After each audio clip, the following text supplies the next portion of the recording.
ಅಂದ್ರೆ ನೀವು ಆಲೋಚನೆ ಮಾಡುವ ಶೈಲಿ ಹಂಗಿದೆ. ನೀವು ಈಗಲೂ ಯೋಚನೆ ಮಾಡಿದ್ರೆ ಅಲ್ಲ, ಅದರ ಜೊತೆಗೆ I want to add to it, ಅಂದ್ರೆ ಈ ರೀತಿಯ ಅಬ್ಜೆಕ್ಷನ್ಗಳಿದ್ದಾಗ ಈ ರೀತಿಯ ಅಬ್ಜೆಕ್ಷನ್ಗಳನ್ನು ರೇಸ್ ಮಾಡಬೇಕು ಅಂತ ನಾನು ಹೇಳೋದು.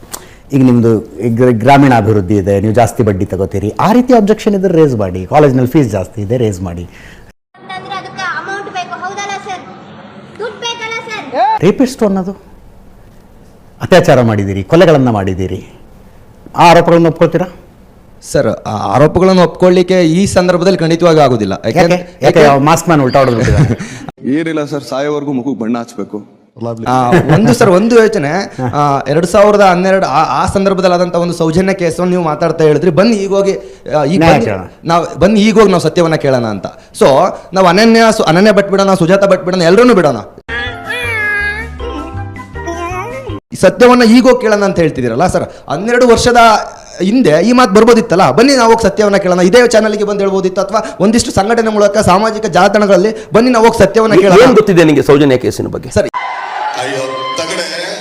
ಒಂದು ಅನ್ಯಾಯ ಆಗಿದೆ. ಸೌಜನ್ಯ ಕೇಸಿನ ಬಗ್ಗೆ ಏನ್ ಗೊತ್ತಿದೆ? ಯಾವತ್ತಾಗಿದ್ದು ಸೌಜನ್ಯ ಕೇಸು? ಸರ್, ನಾನು ಪ್ರಶ್ನೆ ಕೇಳಿದ ಉತ್ತರ ಕೊಡಬೇಕು. ಯಾವಾಗಾಗಿದ್ದು? 2012. ಆಯ್ತು. ಯಾವತ್ತು ಸೌಜನ್ಯ ಕೇಸ್ನಲ್ಲಿ ನಿಶ್ಚಲ್ ಜೈನ್ ಹೆಸರು ಬಂದಿದ್ದು? ಹಿತಶತ್ರುಗಳಿರ್ತಾರಂತೆ, ಬಹಿರಂಗ ಶತ್ರುಗಳಿರ್ತಾರಂತೆ. ಯಾವತ್ತು ಸೌಜನ್ಯ ಕೇಸ್ನಲ್ಲಿ ನಿಶ್ಚಲ್ ಜೈನ್ ಹೆಸರು ಯಾವಾಗ ಬಂತು? ನೀವು 12 ವರ್ಷದ ಹಿಂದೆ ಯಾಕೆ ನೀವು ಸೌಜನ್ಯ ನ್ಯಾಯ ಕೇಳಲಿಲ್ಲ ಅಂತಂದಾಗ 12 ವರ್ಷದ ಹಿಂದೆ ವಿದ್ಯಮಾನ ಏನಿತ್ತು ಅನ್ನೋದು ತಿಳ್ಕೊಂಡಿದ್ದೀರಾ ಅಂತ ಪ್ರಶ್ನೆ ಅಷ್ಟೇ. 12 ವರ್ಷದಿಂದ ಕ್ಯಾರ ಕಿತ್ತೋದಂಗೆ ರೋಡಾಗಿ ಹೊಡೀರಿ ಲೋಪಾರ್ ನನ್ನ ಮಕ್ಕಳನ್ನ. 12 ವರ್ಷದಿಂದ ಸಿಚುವೇಶನ್ ಏನಿತ್ತು, ಅದಕ್ಕೆ ಅವ್ರು ಒಂದಷ್ಟು ಪ್ರಶ್ನೆಗಳನ್ನು ಕೇಳ್ತಾರೆ. 2012 ಆಕೆ ಇದು ರೇಪ್ ಆಯ್ತು, ಮರ್ಡರ್ ಆಯ್ತು, ಆಯ್ತಾ? 2013 ಅಲ್ಲಿಗೆ ಪೊಲೀಸ್ದು ವಿಚಾರಣೆ ಮುಗೀತು. ಪೊಲೀಸ್ ವಿಚಾರಣೆಯಲ್ಲಿ ಸಂತೋಷ್ ರಾವ್ ಸಿಕ್ಕಾಕೊಂಡ. ಸಂತೋಷ್ ರಾವ್ಗೆ ಫೆಮೋಸಿಸ್ ಇತ್ತು, ಸಂತೋಷ್ ರಾವ್ ಪ್ರಾಬ್ಲಮ್ ಇದಿತ್ತು, ಎಲ್ಲ ಇತ್ತು. ಪೊಲೀಸ್ ಹೇಳಿದ್ರು ಈತ ರೇಪ್ ಮಾಡಿದ್ದು. 2013 ನಲ್ಲಿ ಒಂದು ಖಾಸಗಿ ಚಾನಲ್ ಅಲ್ಲಿ ಮಾತಾಡ್ತಾ ಮಹೇಶ್ ತಿಮರೋಡಿ ನಿಶ್ಚಲ್ ಜೈನ್ ಹೆಸರನ್ನು ತಗೊಂಡು ಬಂದ್ರು. ಅಲ್ಲಿವರೆಗೂ ಇರಲಿಲ್ಲ. ನಿಶ್ಚಲ್ ಜೈನ್ ವಿದೇಶಕ್ಕೆ ಹೋಗಿದ್ರು, ಆಗಿರ್ಲಿಲ್ಲ ಅಂತೆಲ್ಲ ಬಂತು. ಆದ್ರೂ ನಿಶ್ಚಲ್ ಜೈನ್ ಮೇಲೆ ಆರೋಪ ಮಾಡೋದು ನಿಲ್ಲಿಲ್ಲ. ಕೊನೆಗೆ ನಿಶ್ಚಲ್ ಜೈನ್ 2016 ಇವೆಲ್ಲ ವಿಚಾರಣೆ ನಡೀತಾ ಇರುವಂತ ಅಂತ ಇದು ಯಾವುದು ಕೂಡ ವಿಚಾರಣೆ. ಅದರ ಜೊತೆಗೆ ಇದರಲ್ಲಿ ಬೆಳಿಗ್ಗೆ 10 ಗಂಟೆ ಬರೋನು 11 ಗಂಟೆ ಬಂದ್ರು ಯಾವ ನನ್ನ ಮಗನು ಕೇಳಲ್ಲ, 5 ಗಂಟೆಗೆ ಹೋಗಬೇಕಾಗಿರೋನು 3 ಗಂಟೆಗೆ ಎದ್ದೋದ್ರು ಯಾರು ಕೇಳಲ್ಲ. ಮೊದಲನೇ ದಿನ ನೀವು ಸೌಜನ್ಯ ವಿಷಯದಲ್ಲಿ ಹ್ಯಾಶ್ಟ್ಯಾಗ್ ಜಸ್ಟಿಸ್ ಫಾರ್ ಸೌಜನ್ಯ ಅಂತ ಹಾಕುವಂಥವ್ರಿಗೂ ಇದು ಗೊತ್ತಿರಬೇಕು. ಸಂತೋಷ್ ರಾವ್ ಬಂಧಿತರಾದ ದಿವಸ ಇದೇ ಮಹೇಶ್ ಶೆಟ್ಟಿ ತಿಮರೋಡಿ ಸ್ಟೇಷನ್ ಎದುರಿಗೆ ಬಂದು ಆತನನ್ನು ನಮ್ಮ ವಶಕ್ಕೆ ಕೊಡಬೇಕು, ನಾವು ಹೊಡೆದುಕೊಳ್ತೀವಿ ಅಂತ ಪ್ರತಿಭಟನೆ ಮಾಡಿ ಅವ್ನು ರೇಪ್ ಅಂಡ್ ಮರ್ಡರ್ ಮಾಡಿದ್ದಾನೆ ಅಂತ. 1 ವರ್ಷದ ನಂತರ ಒಂದು ಖಾಸಗಿ ಚಾನಲ್ನಲ್ಲಿ ಕೂತ್ಕೊಂಡು ಮಾತನಾಡುವಾಗ ಸಂತೋಷ್ ರಾವ್ ಒಬ್ಬನೇ ಇರಲಿಲ್ಲ, ಸಂತೋಷ್ ರಾವ್ ಜೈಲಿನಲ್ಲಿ ನಮ್ಮವರ ಜೊತೆಗೆ ಹಂಚಿಕೊಂಡಿದ್ದಾನೆ, ನಾನು ಒಬ್ಬನೇ ಮಾಡಿಲ್ಲ ಇದನ್ನ, ನನ್ನ ಜೊತೆಗೆ ಉಳಿದವರಿದ್ರು ಅಂತ ಹೇಳಿಕೊಂಡಿದ್ದಾನೆ. ಸಂತೋಷ್ ರಾವ್ನ ಜೊತೆಗೆ ಅವರಿಗೆಲ್ಲ ಶಿಕ್ಷೆ ಆಗಬೇಕು. ಇದು ಖಾಸಗಿ ಚಾನಲ್ನಲ್ಲಿ ಹೇಳಿದ ಮಾತು. 3 ವರ್ಷ ಆದಮೇಲೆ ಸಂತೋಷ್ ರಾವ್ ನಿರಪರಾಧಿ, ವಿನಾಕಾರಣ ಸಿಲುಕಿಸ್ಬಿಟ್ರು. ಯಾವುದು ಸತ್ಯ ಇದರಲ್ಲಿ?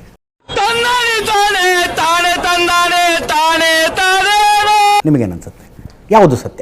ಮೂರು ವಿಷಯ, ಮೂರು ಅಂದ್ರೆ ಬೇರೆ ಬೇರೆಯವರಿಂದ ಬಂದಿದ್ದಲ್ಲ, ಮಹೇಶ್ ಶೆಟ್ಟಿ ತಿಮರೋಡಿ ಅವರಿಂದನೇ ಬಂದಿದ್ದು. ಯಾವುದು ಸತ್ಯ? ಸತ್ಯ ಅನ್ನೋದಕ್ಕಿಂತ ಯಾವುದೇ ಸರ್ಕಾರಿ ಸತ್ಯ ಅನ್ನೋದಕ್ಕೆ ಬದ್ಧತೆ ಇರಬೇಕು. ಸತ್ಯ ಅನ್ನೋದಕ್ಕಿಂತ ಸತ್ಯ ಬಿಟ್ಟು ಅಲ್ಲಾಡಂಗಿಲ್ಲ.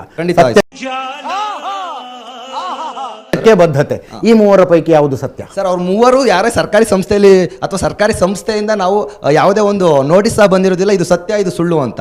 ಯಾವುದೋ ಖಾಸಗಿ ವ್ಯಕ್ತಿ ಮಹೇಶ್ ಶೆಟ್ಟಿ ತಿಮರೋಡಿ ಅವರು ಹೇಳಿದ ಈ 3 ಮಾತುಗಳನ್ನು ನಾನು ಪ್ರಶ್ನೆ ಮಾಡ್ತಾ ಇದ್ದೀನಿ. ಇದರಲ್ಲಿ ಯಾವುದು ಸತ್ಯ? ಸಂತೋಷ್ ರಾವ್ನೇ ಆರೋಪಿ, ಅವನೇ ರೇಪ್ ಅಂಡ್ ಮರ್ಡರ್ ಮಾಡಿದವನು. ಸಂತೋಷ್ ರಾವ್ ಜೊತೆಗೆ ಇತರರು ಇದ್ದರು. ಸಂತೋಷ್ ರಾವ್ ಸಂಪೂರ್ಣ ನಿರಪರಾಧಿ, ಬೇರೆ ಯಾರೋ ಮಾಡಿದ್ದಾರೆ. ಈ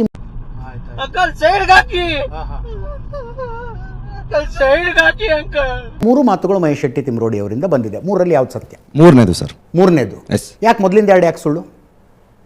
ಸಾಬೀತಾಗಿದೆ ಅಲ್ಲ ಸರ್? ಯಾವ್ದು ಸಾಬೀತಾಗಿದೆ? ಮೂರನೇದು ಸಂತೋಷ್ ರಾವ್ ನಿರಪರಾಧಿ, ಅವನು ಬೇರೆಯವರಿಗೆ ಅವ್ನು ಮಾಡಿಲ್ಲ ಅಂದ್ರೆ ಬೇರೆ ಯಾರೋ ಮಾಡಿರ್ತಾರೆ, ಸೊ ಅದಕ್ಕೆ ತನಿಖೆ ಆಗ್ಬೇಕು ಸರ್. ಓಕೆ.